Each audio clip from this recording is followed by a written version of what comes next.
Hello dear students, H B online classes में स्वागत है दोस्तों। छत्तीसगढ़ राज्य ओपन स्कूल मॉडल पेपर कक्षा 10वीं का विषय अर्थशास्त्र है दोस्तों। मोस्ट इम्पॉर्टेंट क्वेश्चन है आप सबके लिए।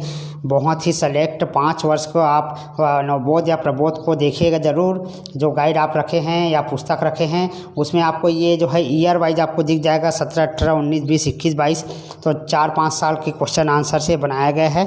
तो इसमें से बहुत सारे क्वेश्चन जो है ना आएंगे दोस्तों। तो आप लोग को ज़रूर देखना। कक्षा 10वीं का अर्थशास्त्र हिंदी मीडियम, इसके जस्ट बाद आपको इंग्लिश मीडियम में मिलेगा। प्रश्न एक, सही विकल्प का चुनाव कीजिए। 5 नंबर का है, मानवीय आवश्यकताएं हैं। तो मानवीय आवश्यकताएं क्या है? असीमित होती है। रेड कलर वाला आंसर है, देख लीजिए। इनमें से किस किस वस्तु को वस्तु कहा जाता है? कार, मोबाइल फ़ोन, यात्रियों का परिवहन, जूते ठीक करना। तो यहाँ पर कार और मोबाइल फ़ोन दोनों ही वस्तु कहलाएगा। आर्थिक वस्तुएं वे वस्तुएं हैं जो दुर्लभ हो, जिनकी कीमत हो। तो आर्थिक वस्तुएं किसे कहते हैं? जिनकी कीमत हो। ठीक है। एक व्यक्ति के स्वामित्व में उत्पादन की इकाई कहलाती है एकल स्वामित्व। तो सी सही आंसर है, एकल स्वामित्व। एक निजी कंपनी में स्वामित्व की न्यूनतम संख्या कितनी होती है? 10 होती है। रिक्त स्थान की पूर्ति करे। समाजवादी अर्थव्यवस्थाएं क्या खाली स्थान अर्थव्यवस्थाएं हैं? तो केंद्रीय नियोजित आएगा। पूंजीवादी अर्थव्यवस्था में चयन की स्वतंत्रता को क्या कहते हैं? उपभोक्ता का प्रभुत्व। सड़क द्वारा सड़कों का निर्माण क्या कहलाता है? उत्पादन। जल प्रदूषण से पानी पीने के लिए खाली स्थान हो जाता है अनुपयुक्त। खाली स्थान का अधिकार यह सुनिश्चित करता है कि उपभोक्ता शिकायतों पर ध्यान दिया जाता है। समाधान। सत्य कथन लिखिए। मांग के लिए इच्छा और साधन बड़ा होना आवश्यक नहीं है, असत्य कथन है। पूर्ति वक्र दाएं से बाएं की ओर जाता है, ये सत्य कथन है। नीचे देखो आंसर लिख दिया हूँ। वस्तु की कीमत होने से उसकी मांग में वृद्धि हो जाती है, सत्य है।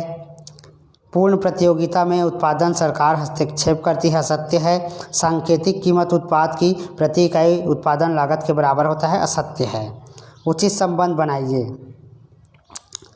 तो यहाँ पर देखिए, मैं बना के दिखा देता हूँ। यहाँ पर जापान की करेंसी को येन कहते हैं। ठीक है। देश का केंद्रीय बैंक कौन है? रिजर्व बैंक है। सरकारी बैंक क्या है? कृषि ग्रामीण बैंक है। विश्लेषण क्या होता है ना? विश्लेषण ये चौथा का है। केंद्रीय प्रवृत्ति की माप को क्या कहते हैं? समांतर माध्य। प्रश्न क्रमांक 2 से 13 तिलक उत्तरी प्रश्न है। प्रत्येक पर 2 अंक निर्धारित है। प्रश्न 2 है, आवश्यकताओं की किन्हीं 2 विशेषता का उल्लेख कीजिए।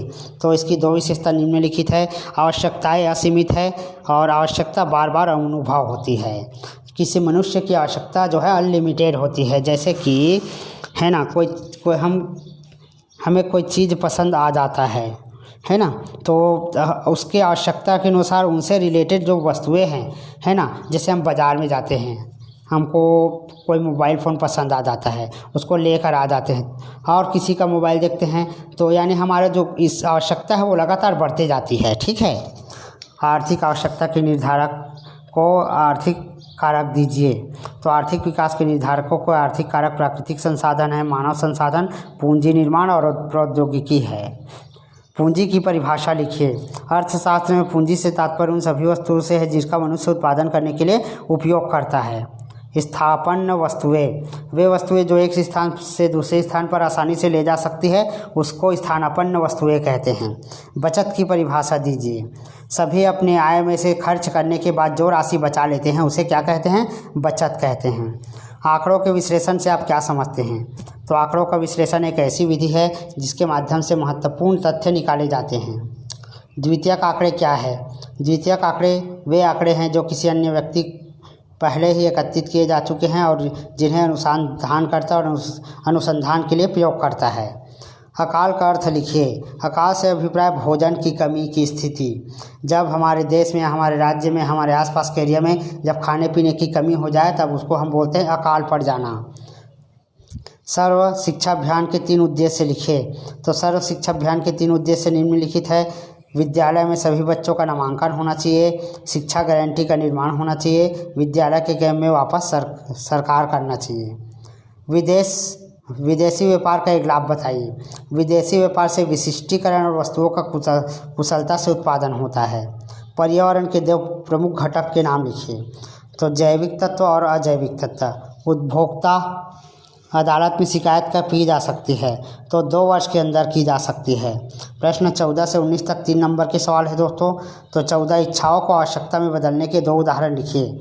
तो इच्छाओं को वस्त्र, कंप्यूटर आदि की चाह अभिलाषा कहलाती है। यदि इन सभी वस्तुओं को प्राप्त करना हो तो संसाधन जरूरी है। अर्थव्यवस्था पारस्परिक सहयोग और विनिमय की व्यवस्था विवेचना करें। तो आधुनिक जटिल अर्थव्यवस्था में तुम मेरे लिए यह करो, मैं तुम्हारे लिए वह करूँगा का सहयोग पर्याप्त नहीं रहता। अब तो देश की सीमाओं के आर पार भी सहयोग आवश्यक हो गया है। एकल स्वामित्व और साझेदारी में अंतर। तो एकल स्वामित्व और साझेदारी, एकल स्वामी में एक ही व्यक्ति होता है स्वामी, इसके 2 से 20 तक हो सकते हैं। इस इकाई की व्यवस्था करने की जिम्मेदारी केवल स्वामी की होती है। इस इकाई की व्यवस्था की जवाबदारी सामूहिक तौर पर मानी जाती है। एक विक्रेता 1 क्विंटल गेहूं का विक्रय करता है। गेहूं की कीमत 15 रुपये प्रति किलोग्राम है। उसका कुल आगम कितना होगा? तो इसका कुल कीमत जो है 1500 रुपया होगा। ठीक है।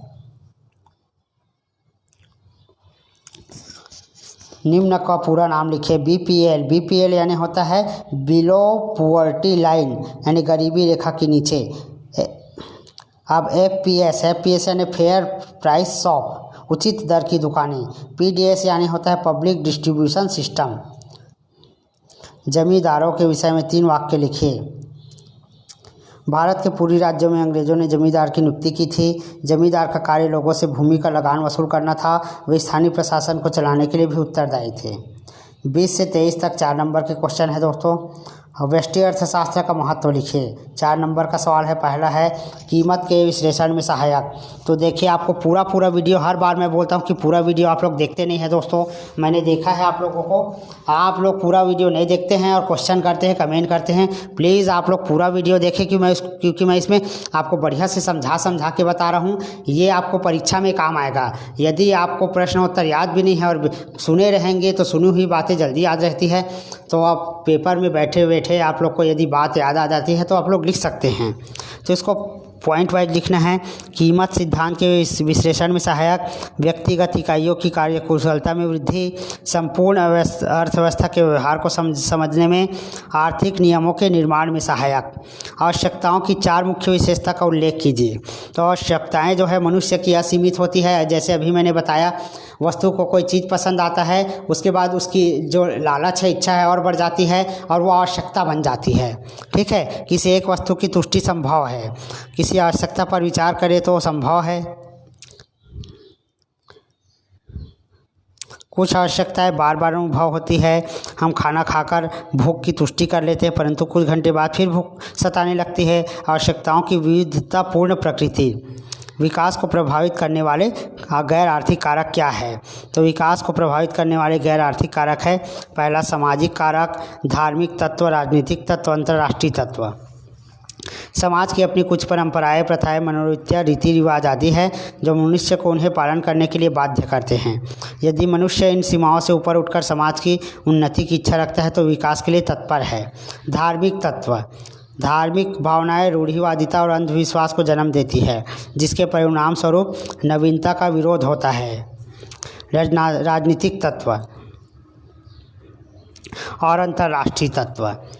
प्रत्येक की एक उपयुक्त उदाहरण सहित केंद्रीय समस्याओं की व्याख्या कीजिए। तो केंद्रीय समस्या निम्नलिखित होती है दोस्तों। क्या उत्पादन किया जाए? अर्थव्यवस्था में सबसे साधन दुर्लभ है और उनके वैकल्पिक प्रयोग भी संभव है। अतः यह निर्णय कर पाना मुश्किल हो जाता है कि हम क्या उत्पादन मीन्स होता है प्रोडक्शन। जैसे कि कारखाने में कोई साबुन बनाने कारखाना है, अगरबत्ती बनाने कारखाना है, तो लोग पहले निर्धारित करते हैं कि हम कौन सा बिजनेस करें, कौन सा जो है प्रोडक्शन चालू करें। तो उसी को बोलते हैं क्या उत्पादन किया जाए। इसके बाद सेकंड होता है कैसे उत्पादन किया जाए। अब मूलभूत आवश्यकता, जैसे साबुन बनाना है तो साबुन बनाने के लिए हमको क्या क्या चीज़ों की आवश्यकता पड़ेगी। ठीक है। तो ये इसमें क्या उत्पादन किया जाए, ये समस्या हो जाती है। उत्पादन किसके लिए होगा? अब हम देखते हैं कि सबसे ज़्यादा प्रोडक्शन किसके लिए किया जाए, है ना। ठीक है। तो यहाँ पर कंपटीशन रहता है, जैसे साबुन बनाने वाली अनेक कंपनियाँ हैं। ठीक है। तो यहाँ पर उत्पादन किसके लिए होगा, ये जो है तय करना मुश्किल हो जाता है। इसके बाद है साख क्या है, बैंक साख का सीजन कैसे होता है। तो साख को भुगतान करने के दावे के रूप में परिभाषित किया गया है। ठीक है। ऋण देना और ऋण देने के लिए कार्य द्वारा होता है। बैंक साख का सीजन, बैंक जनता से जमा के रूप में मुद्रा स्वीकार करती है। सामान्य रूप से यह जनता को वापस करना पड़ता है, ठीक है। तो इसका नेक्स्ट क्वेश्चन दोस्तों अपन नेक्स्ट वीडियो में करेंगे, है ना। ये मैंने यहाँ पर साख क्या है, बैंक साख का सीजन कैसे होता है, 22 तक का क्वेश्चन आपको करा दिया। इसके जस्ट बाद सेकेंड पार्ट में, तो वेट कीजिए।